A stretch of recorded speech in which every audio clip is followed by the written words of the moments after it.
call the meeting to order of the Personnel Finance with a roll call. Yes. Mr. Lawson, Here. Mr. Sturbins, Here. Mr. Kornstein, Here. Mr. Chapman. Here. Roll call complete. Thank you. Do we have any comments from the public? Not at this time. We do not have any comments from the public. Okay. And then I need an approval of the agenda. Looking for a motion. This is Andy. I'll move that motion. Got Mark. Andy making the motion and Mark Sturbins making the second. All those in favor say aye. Aye. Aye. Okay, motion carries unanimously. Okay, approval of the Finance and Facilities Committee meeting minutes of May 5th, 2019. Looking for a motion.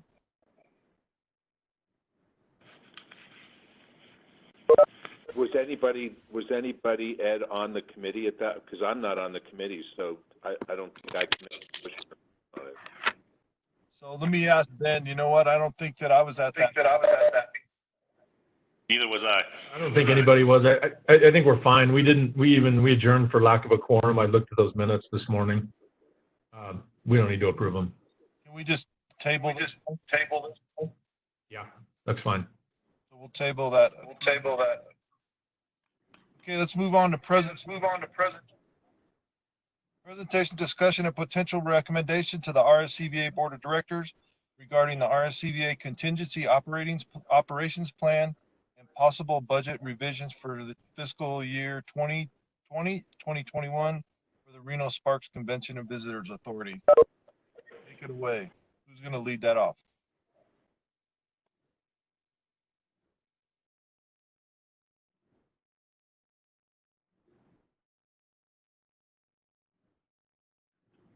Hello? Yeah. Who's going to start the presentation? I wonder if we lost management for some reason. Looks like a lot of people are on mute if someone's trying to talk. They're not doing a very good job.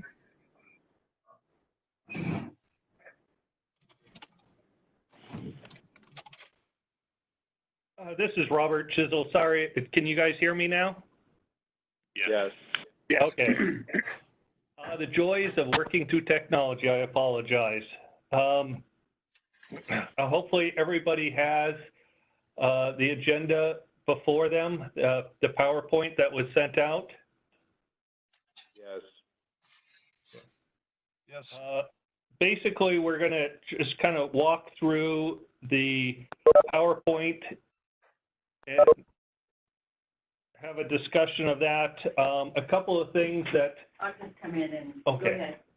Go ahead. A couple of things that have happened is since the crisis, we have been meeting twice weekly as the executive team, having discussions on what's been going on, what's been happening.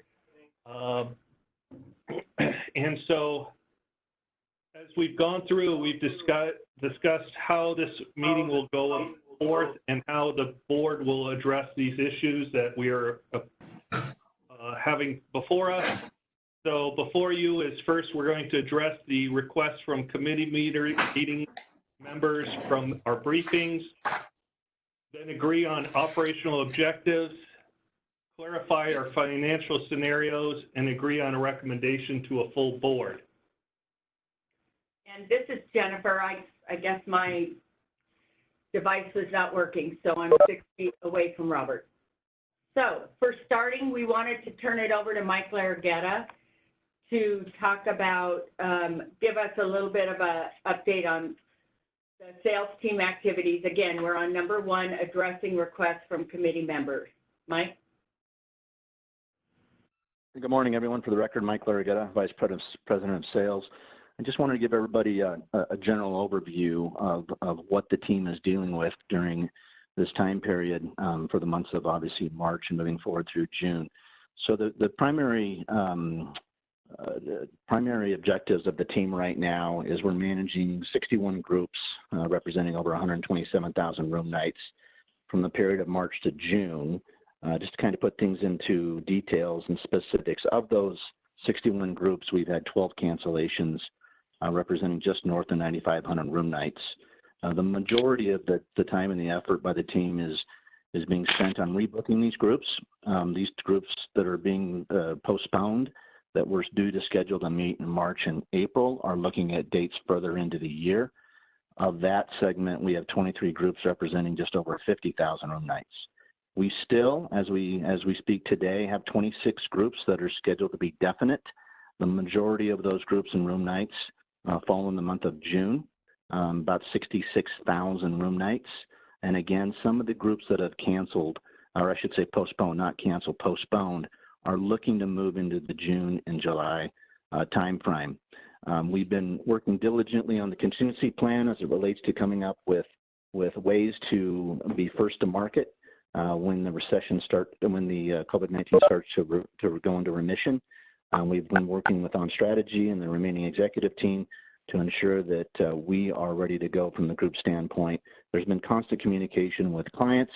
The team has been tasked with daily activities and tasks that they report back to their department heads on a daily basis of what they've achieved during the course of a day.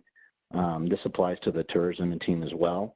We're working on a group bounce back program. We've been in communication with our stakeholders and the sales leaders that are running their sales organizations during this time. And we're looking at a co-op program, again, to be very aggressive from the standpoint of booking policies, contract leniency, concessions, anything to drive business in the short term for future dates.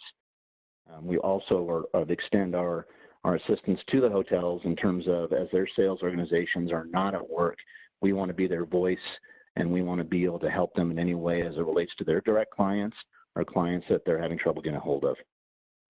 In regards to the RSCVA, I've been in constant communication with my colleagues down there, and obviously their cancellations are significant. I don't know if anyone saw this morning, but Infocom, which was scheduled to meet in June, which is about 38,000 people north of 100,000 room nights, has just announced their cancellation for this June.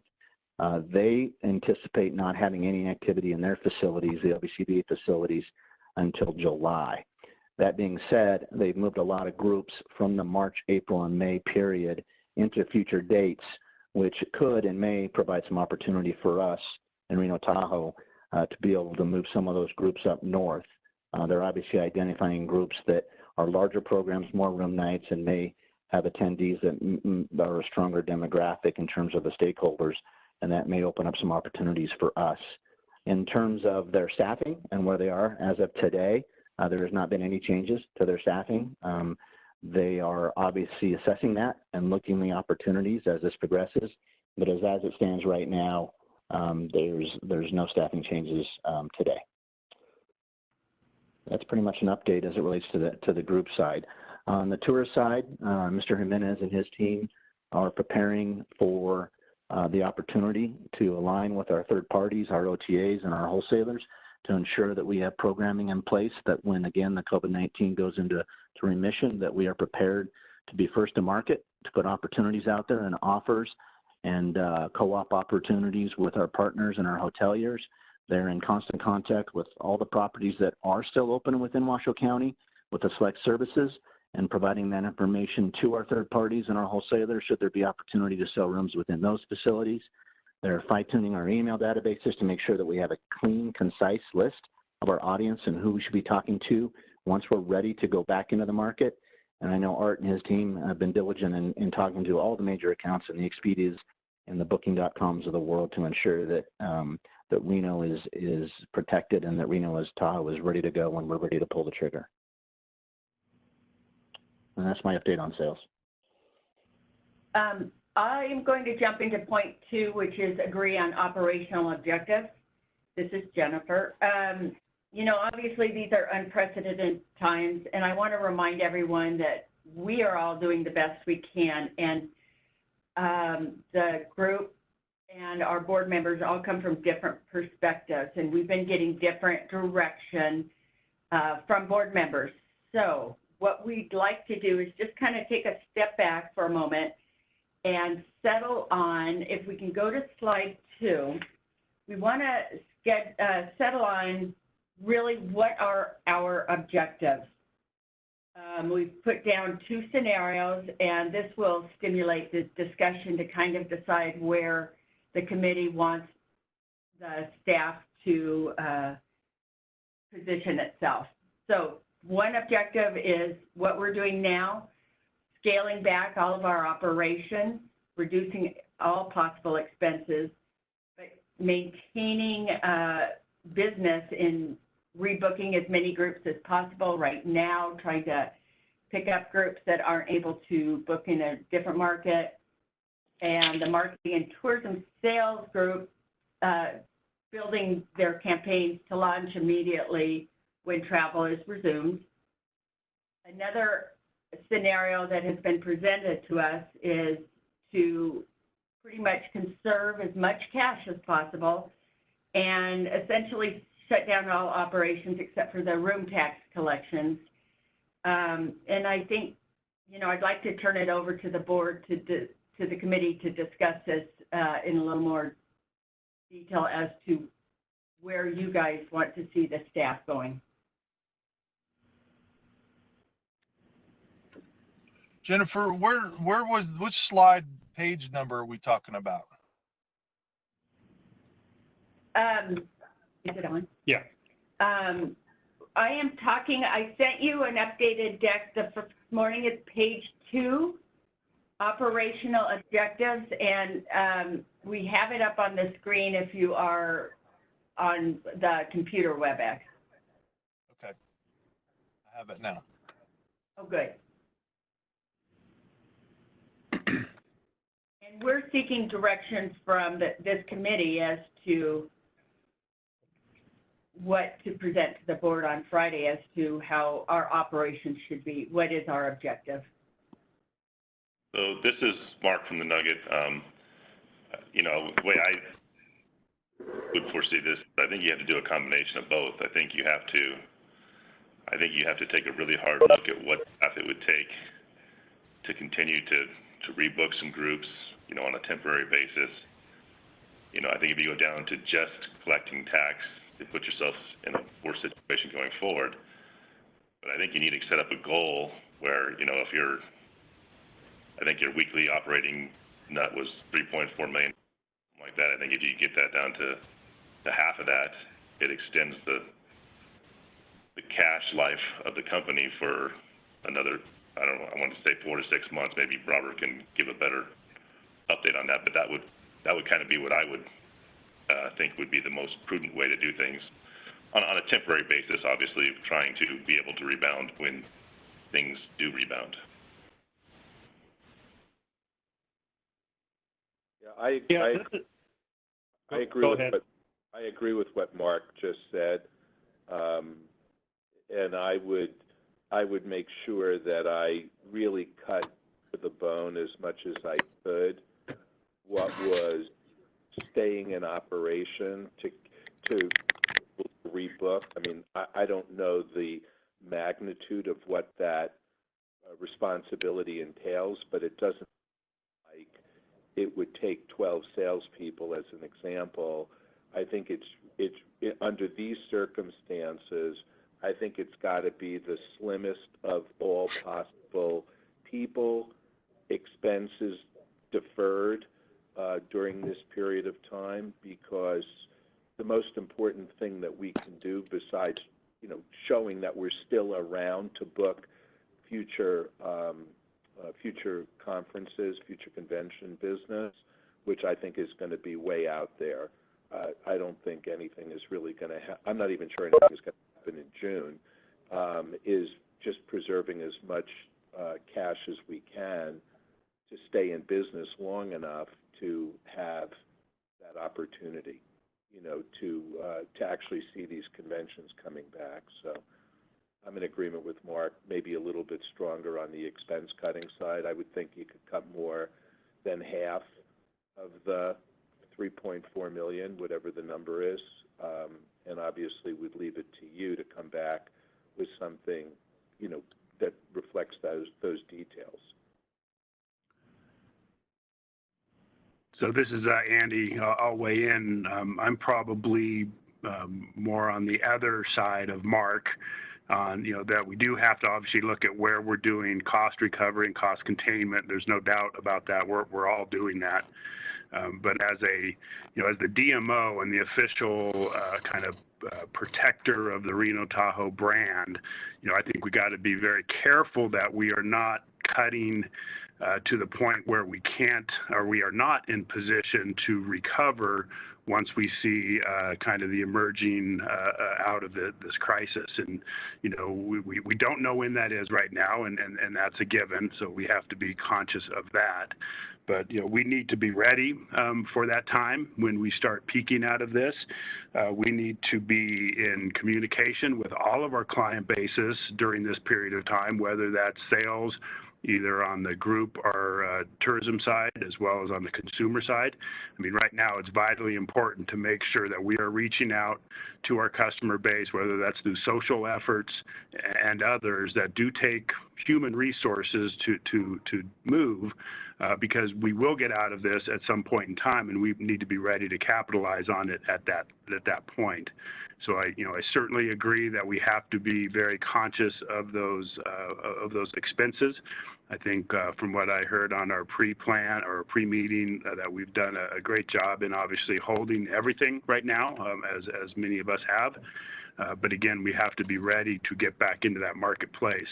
And then the only other point I'll throw out there is, with these rainy day funds, I mean, I think this is what those funds are intended to be used for. It is crisis. It's either for crisis or opportunity. This is a crisis. So not that we want to burn through those funds. And I know that there's on page 10, I think, of that deck, or that was the original deck, but has the cash flow scenarios. It might be worthwhile looking at some of those, because I believe we do have an opportunity to the resources significantly based on the scenarios we put out there. But I think we got to be very careful about how much we cut at this time, because we have to be ready to respond. Thank you. Okay, this is Robert Chisel.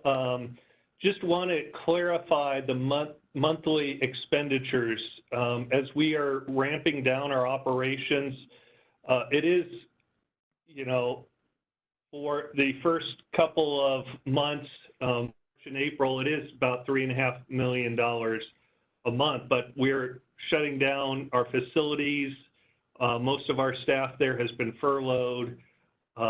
We're buttoning things up. There have been some expenses. We close them out, and our capital projects are also closing out, such as our roofing job. So by July, we're projecting to get down to about $2 million a month in operating expenses to keep us going, is what the monthly expense, just all of our expenses together, be about $2.5 million to $2 million, depending on how much we can ramp these costs back. And we are consistently working on ramping back our costs as we go forward. Like I said, our facilities, though, in fact, tomorrow we have the Corps of Engineers and the Department of Health coming to visit our convention center. So it may not be capable to be lopped back much more if it is utilized for a federal emergency medical station, which we will be reimbursed for. Just like the Reno Event Center, we are operating it as a shelter, but we will be reimbursed for it. The unfortunate thing is it will take several months to get that reimbursement in. Do you want to go through the cash? Let's go through the cash scenarios just to kind of refresh everyone, and we do have a new one that we were asked to add to that. So if you go to page, I think it's 3 in your new deck, there are a couple of scenarios with different versions in them as to how much revenue would be coming in. The first 3 scenarios kind of have the same expenditure model, it's just different revenue models associated with them. As you see below them, it is utilizing the taxable room revenue to budget, and then from July forward is actually to last year's actual. The reason we're using that was up through February, we were actually within half a percentage point of actual to budget, and we felt those numbers were fairly accurate. March, we were looking at 30% due to when the shutdown began. April, judging by the numbers we're getting from select properties and others, we're still getting some revenues in. And then from there, it depends on when things start going back forward, whether you go with scenario A, B, or C. We did create what the last scenario, the bottom scenario there, which had a little more unoptimistic view of revenues coming in, going down to 90% for all the way into July before it starts to have any sort of recovery. And that one also had some new updated cost cuttings that we have implemented in there that we are going through, and which we can probably put into the other scenarios as we go forward. We just, so that we didn't keep changing numbers on the board members, we didn't change those numbers. But as you can see, we can make it through till November into December before we would run out of cash, even at the most unoptimistic cash flow scenarios. So that's something for us to decide upon. I'd like Mike Larraguetta to Hey, Jennifer, I have a quick question. Email that we had this morning. Go ahead, Mike. Go ahead, Mark. I'm sorry. So if I'm looking at I think it's scenario C, or maybe it's D, but on the bottom there, when you get into like August and September, it's showing the monthly expenses get down to like $385,700. Well, what is being done in those months to get it down that low? Well, for one, April through June, as I said, we're still, we have a roof that's halfway being constructed. We have a couple other capital projects that are mid-operation, so we weren't able to shutter them because the cost would be more than to finish it. So there's those costs that are continuing through June. In July, unfortunately, we have a lot of one-time expenses that hit, such as our insurance. We pay all of our insurance there in July. So from a cash flow perspective, that hits a lot more in July than in other months. So is that basically just payroll then? I mean, it seems like it goes wild from August to September and then back down in October. Well, yeah, and it depends on, if you look at there's the cash flow, the payroll, and other expenditures that we have going forward.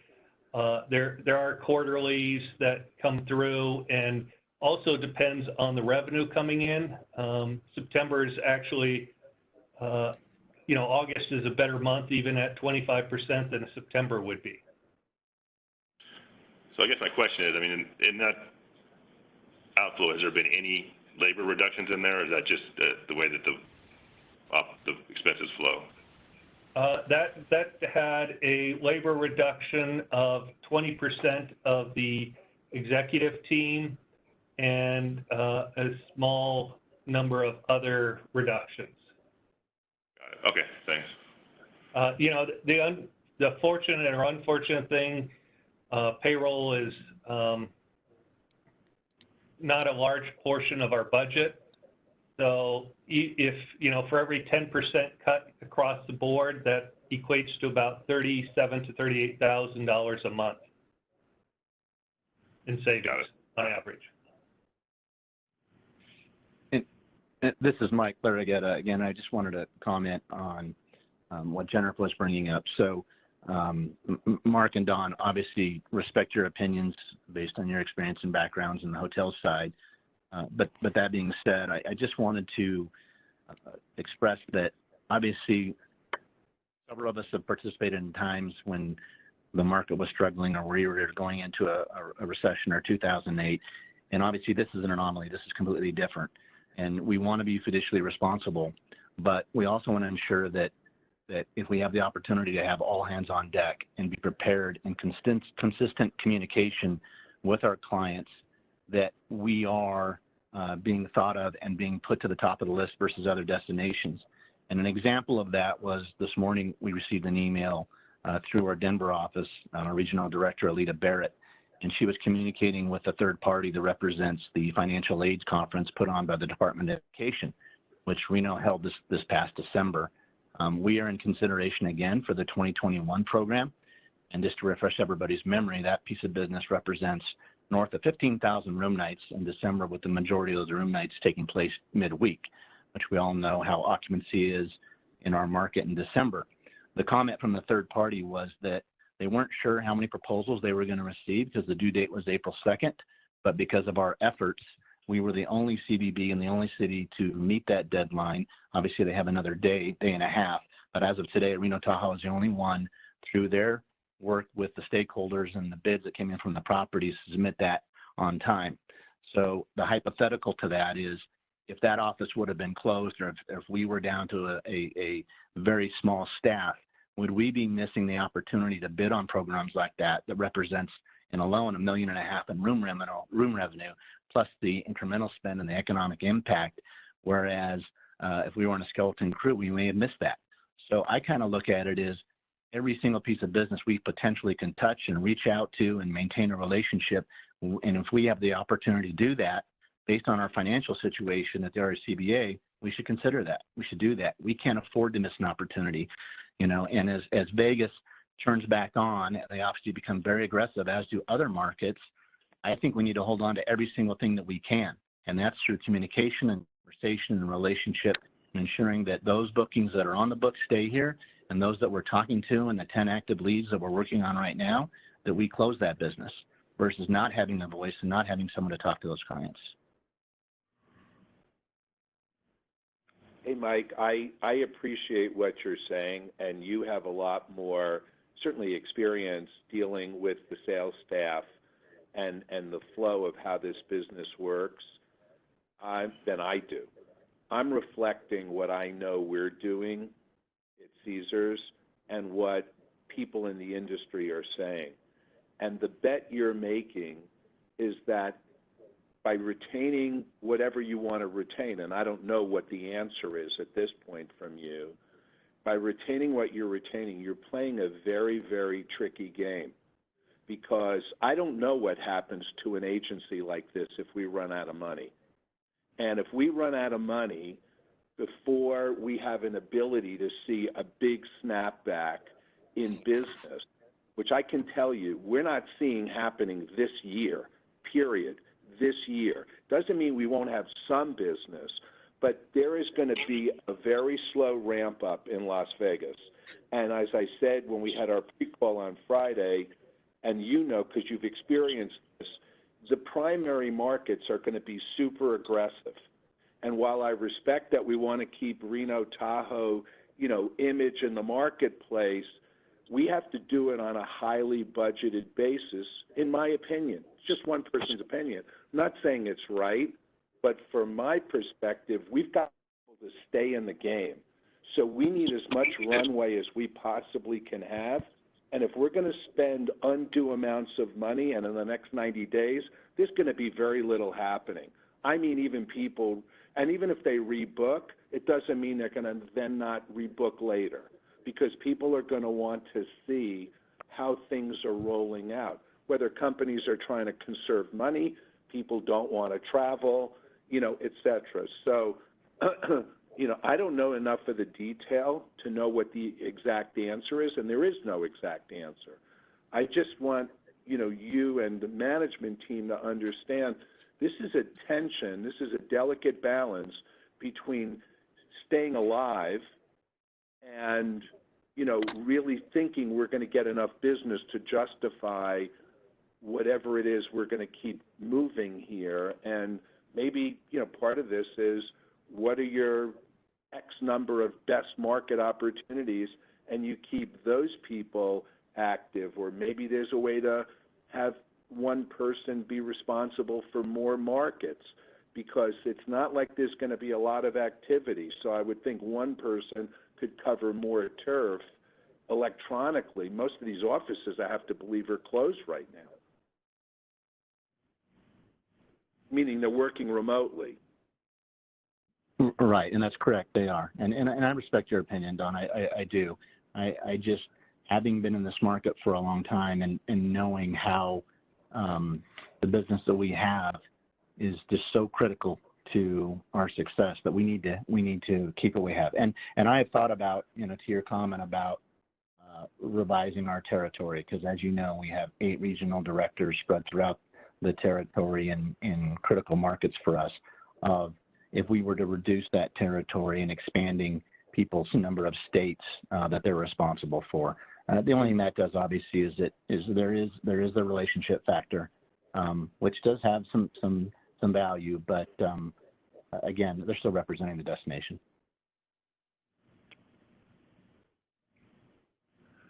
This is Ed Lawson. So I think Don brings up a good point, is where is the balance between going out of business and staying in business? I mean, that's what we have to seriously look at. If we do run out of money, now remember, we just got this pandemic extended 2 weeks. So, and they're saying we're not going to see a crest for 2 to 3 weeks. So it could easily get extended again. So I mean, when I'm thinking about the executive team over there, you guys, I think, need to look at it from that standpoint. At what point do we milk this golden goose to the point where it dies? Well, this is Jennifer. I think it's, again, somewhere in between, one, maintaining our presence, maintaining our salespeople, but also there are staff reductions that we have considered as part of that last scenario, which probably would be a prudent direction. Well, this is Andy, just to weigh in, and Don, your points there are well taken, and I think what would be appropriate, and again, I think it's things that we're all doing, is we got to kind of put the list of, here's what's currently happening. Here are the tasks at hand that we are currently needing to accomplish, and what are the resource allocations that we need to do that. And then, look for those areas, because I do think it's going to be somewhere in the middle of, normal operations to complete shutdown. I don't agree on either of those ends. I think we need to be somewhere in the middle of that, but we need to identify, it's kind of that essential versus non-essential, and I don't want to be cursed on the non-essential of any human resource, because everyone is essential, but what are people actually doing? What are the tasks at hand? And I know in your plan here, which we talked about last week, you had that kind of initial phase, recovery phase, rebound phase. So what are the things that we need to be doing within each of those phases in order to ensure that we, again, are ready to go really before with the crest of the pandemic, or the crest of no travel, because we have to be ready as that's happening, or slightly before that. So it would be good to kind of look at what is the breakdown of all of those tasks and what are the resources that we need to accomplish those. And then that's a good point. After that is what are the savings? I agree with what you're saying, and I think with people, you really have to be hibernating not to see all the furloughs. I mean, Macy's just announced this morning they're furloughing 130,000 people. So, maybe the choice is to say, for Mike to think about with his team, maybe there's this consolidation opportunity, but maybe in lieu of furloughing, people will be willing for some period of time, and it could be a rolling monthly reassessment that they'll work for X percent of what they were getting previously. I think a lot of people would rather be getting paid something, keeping their insurance, etc., than being furloughed with uncertainty as to when they come back. Maybe that's another element to add to the list that you were saying. That will give us a runway. Yeah. No, I don't disagree. And Don, this is Mike. I completely agree with that. And And I think that that would be definitely a scenario we should explore and consider. To your point, I think people want to remain engaged and unified and part of the team and keep selling, even if it's on a reduced workforce in terms of the number of hours per week we're working. Yep. So this is Mark, and I think if you look across the industry, you'll see a lot of the companies that the people that they are retaining are taking dramatic pay decreases, and that can be a temporary thing that can be, you know, repaid when times are good. And I know it's hard to look at it that way, but I mean, I think you really have to address that. And another perspective you need to take into appreciation is I don't think social distancing is going away.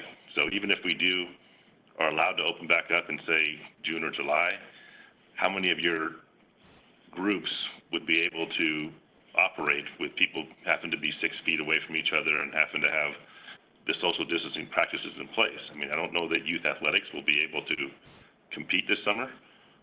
And there's a lot of those type of things you're going to have to take into consideration when you do your forecast, because it's not like we're going to flip the switch and one day we can go and have concerts because, you know, we think the virus is gone. It's going to slowly dissipate over time.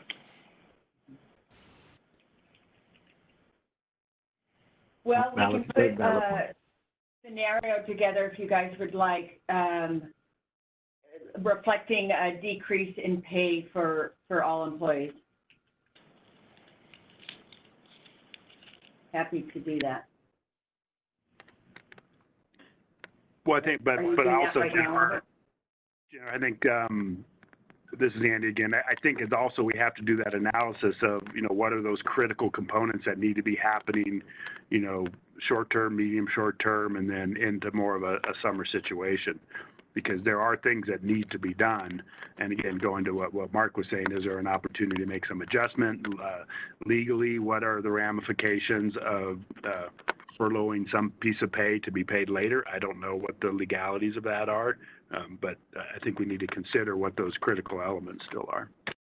And just, I did not attach it because it didn't change, but the initial attachment when we sent out information on this committee meeting, the 90-day priorities building for recovery, we do get very granular on tasks and activities and that, if anyone wants to look and refer to that.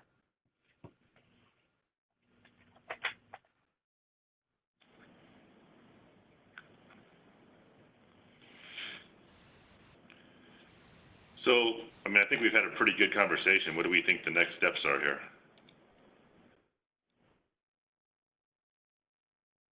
I'm looking for direction from the executive staff. They think. Okay. This is Jennifer. I think we need to come back to you guys with a scenario with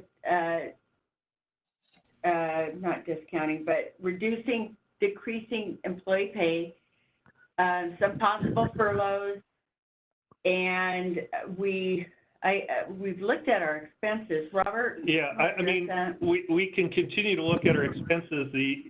I would caution to just a 10%, for every 10% cut in pay, that's about $38,000 a month, just to get you an idea of what the number comes out to. So we have continued to look at our expenses, and we'll continue to look at those numbers and see what we can do to,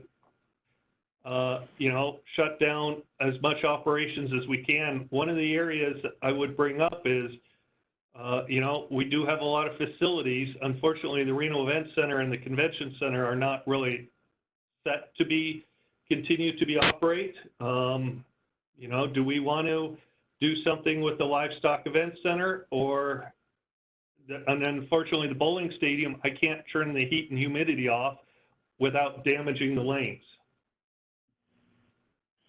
So Robert, to that point, is there any staff in the facilities that are just doing, like some basic facility staff that are maintaining, making sure you don't get Legionnaire disease and all those type of things? Yeah, well, we have engineers that are rotating through. So, but yeah, so there's an engineer that's visiting every building every day. Except for the Reno Event Center, we have facility workers there and a supervisor and the manager there because it is now operating as a shelter. in addition to security. I'm thinking, taking into account the operational objectives fall somewhere between Andy and Dawn, and we can create a financial scenario to accompany that with some of the reductions we've discussed and get that back to you before, maybe before the end of the day tomorrow, so we'll have it in time for our board meeting on Friday. Then I got just a quick question. Sorry, go ahead, Mark. So, did we do any research to find out if there is, everything has to be approved by the full board? So if there's things that need to be done in a faster fashion, can they be done, or does it have to all be done with the full agreement? So this is Ben. You know, I think if we had a scenario that was approved and you gave direction to staff to implement that scenario, staff could do that. And then if there are things that come up that are significant, that are major decisions that staff is not comfortable making, then typically staff would confer with the board chair, and then a decision would be made whether or not that's something that would need to come back to the board. Well, everybody's new to this committee, so the committees are advisory only per our operating procedures that are in place. So committees can make recommendations to the board, but the board would need to take action to approve those recommendations. And so the question is, so we have Friday, we've got a hold on Friday morning at 10 a.m. for a full board meeting. We need to post that agenda by tomorrow morning. Do we want staff to come back with a plan that gets presented to the entire board, or would you like to have another finance committee meeting first to refine it, to bring something that you have a little bit more agreement on to the full board for approval? Just throwing that out there. Hey, Ben, I have a question, Ben. I don't know. So I have a question regarding this. There's all this feedback. So, you know, we're in a crisis situation here. This is not like normal course of business. And, you know, I think we've got to, and I know there are all these restrictions, and I have to tie my hands behind my back every time I think about how I function normally versus, you know, these public entities function. And it's not anybody's fault here, but I think we've got to be a little bit more proactive to be a little bit more timely and not worry about what we typically do, but what we need to do under these circumstances. And, you know, to delay the board meeting is crazy, in my opinion. There's no reason to delay another week when, you know, we've been without a CEO for, 6 weeks. We waited for 6 weeks to get a report. You know, I mean, everything just moves so slowly. We don't have that luxury. So I think you need to be thinking about, on the agenda, a delegation of authority, if we can somehow, you know, put this together, to the finance committee, because we can't afford to have all these delays. We've got to have like a SWAT team that management feels confident they can talk to. It's a smaller group of experienced people that can come to a decision. And I think the board's going to understand that and endorse it. And the wait to have steps is crazy. So we can do that. We can put it on the agenda for the board to authorize the finance committee to make this, to basically be able to bind the board without having to come back to the board. But, you know, the statutes say what they say. The finance committee, you've got to post, you know, it's an open meeting committee. You've got to post an agenda 3 days before the meeting. But you could certainly, the board can certainly vest in the finance committee the authority to make final decisions. Well, that would mean my only one person on this.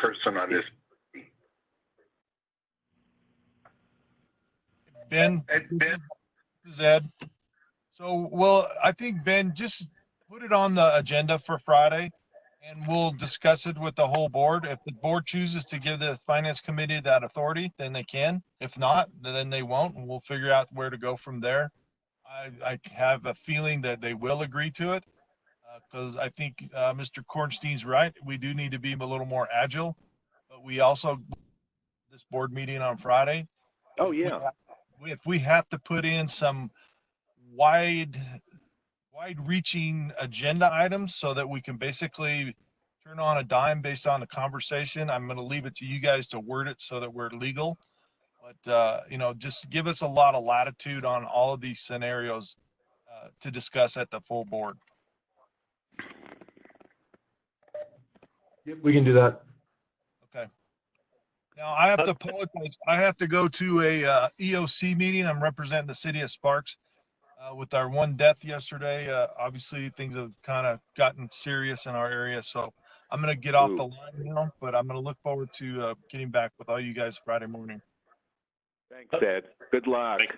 All right. This is Robert Chisel, and I'd just like to reiterate, we have made vast, quick changes. We have shuttered all of our facilities, furloughed all of our facility staffs pretty much.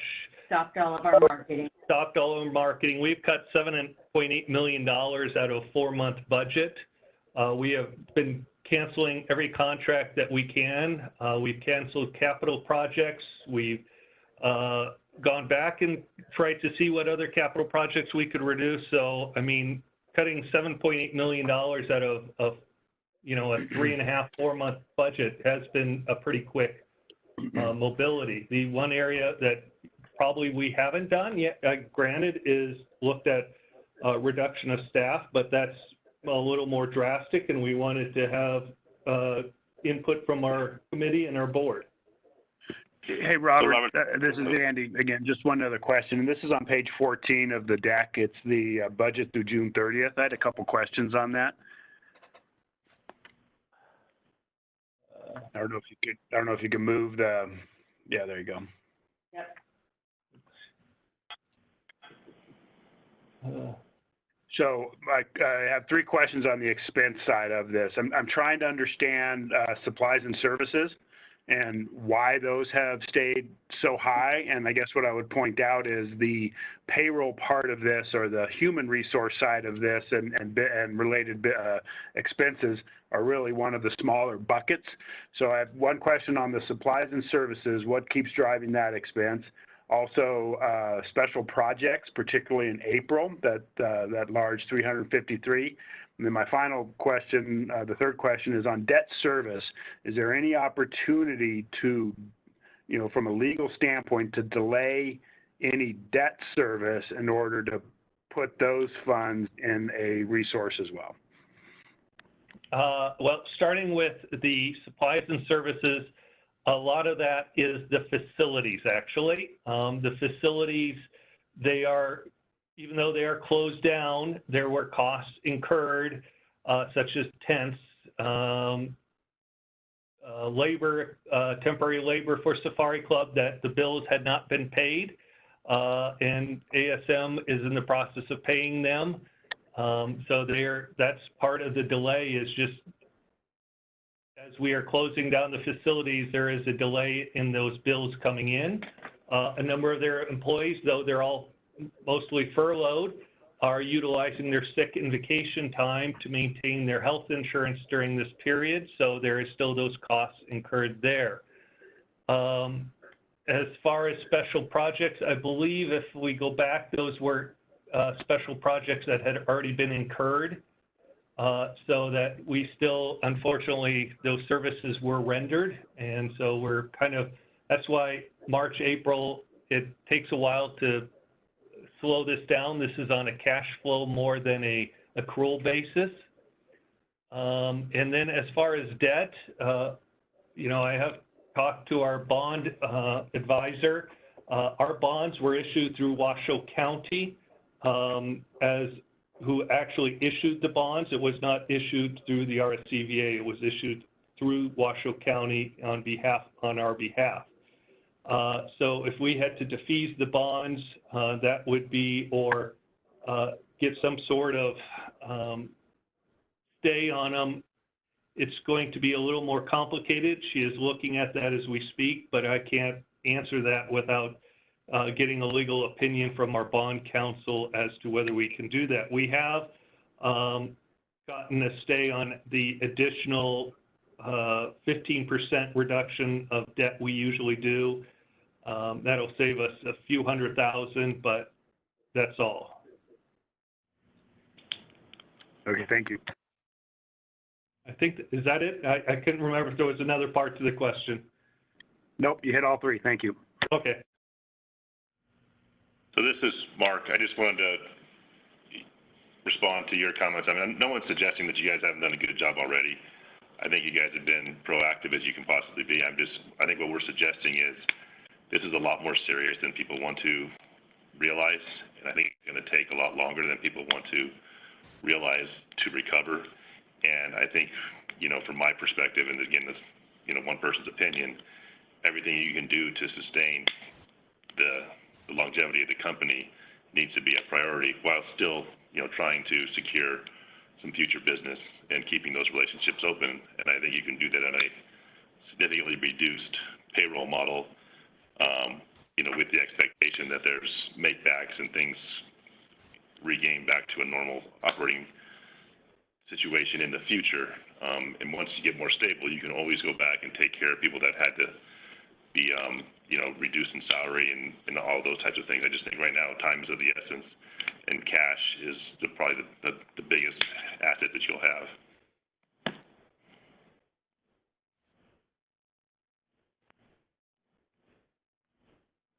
Got it. This is Jennifer. Any other thoughts or comments at this point? All right. Hearing none. Since Ed has stepped away, Ben Kennedy, do we need one of the members to? I mean, we just have the couple agenda items still left. Comments for future meetings. I think we've covered those if nobody has anything else.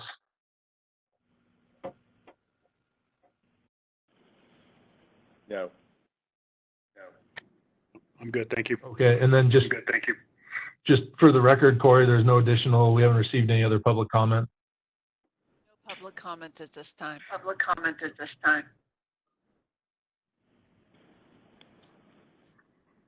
So I think if there's nothing else, we can adjourn. And we'll work on that agenda this afternoon and get that out and posted by tomorrow morning.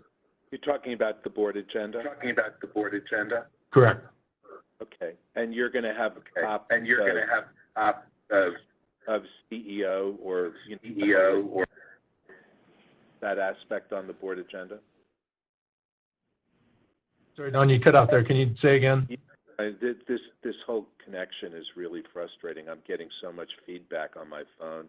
I was asking if the topic of, I know that, it's been discussed before. I just want to make sure that it's on the agenda, CEO's, topic and search firm, et cetera, what to do with that.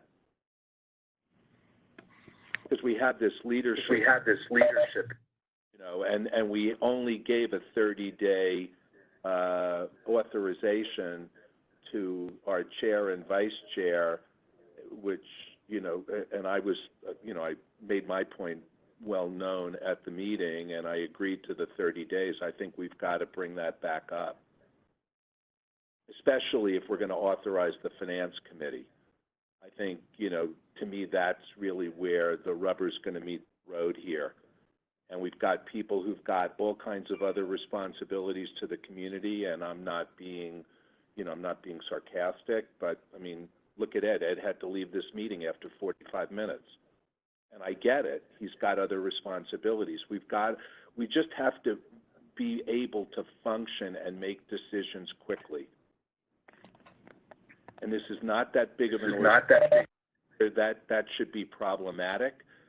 You know, everybody else on this phone call, I believe, works with larger organizations and is on the phone frequently. I'll speak for myself, making significant decisions, and it could be a Sunday, it could be a Thursday, it doesn't matter, and we just have to be a little bit more timely, and I think that's an item that we need to focus on. You can call it whatever you want, governance, oversight. I think it's a critical element for the conversation, along with the authorization of authority to the Finance Committee. Well, I'll just, hold one second, Andy. Let me jump in there. So the CEO search, the sort of authority on the CEO is not on our agenda, so I don't want to go into that now, but Don, it will be on the agenda for Friday's meeting, and I'm happy to talk online and give you some more detail on, or offline and give you some more detail on that. You can call me when we're off. I didn't mean for anything. I meant for Friday, the board meeting. Yeah, correct. That'll be addressed on Friday, and I'll give you the details. I'll call you when we get off here. Thank you.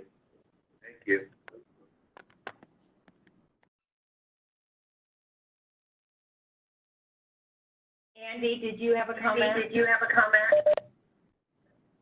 No, it was just covered. I was hoping. Sorry, I get the echo too. I was hoping we just have that conversation on Friday about where we are with the CEO search, both interim and then the long-term plan that we had discussed at the last meeting. Yeah. Sounds like we are. Yes. Yeah, but it sounds. I just wanted to make sure, given this 3-day notice, you know, that we don't miss it. That's all. Yep. Absolutely. All right, Corey, no other public comment? No other public comments at this time. All right, this is Jennifer. Let's adjourn this meeting. Thank you. Great. Thanks Thank all. you. Appreciate the work. Hey, everybody.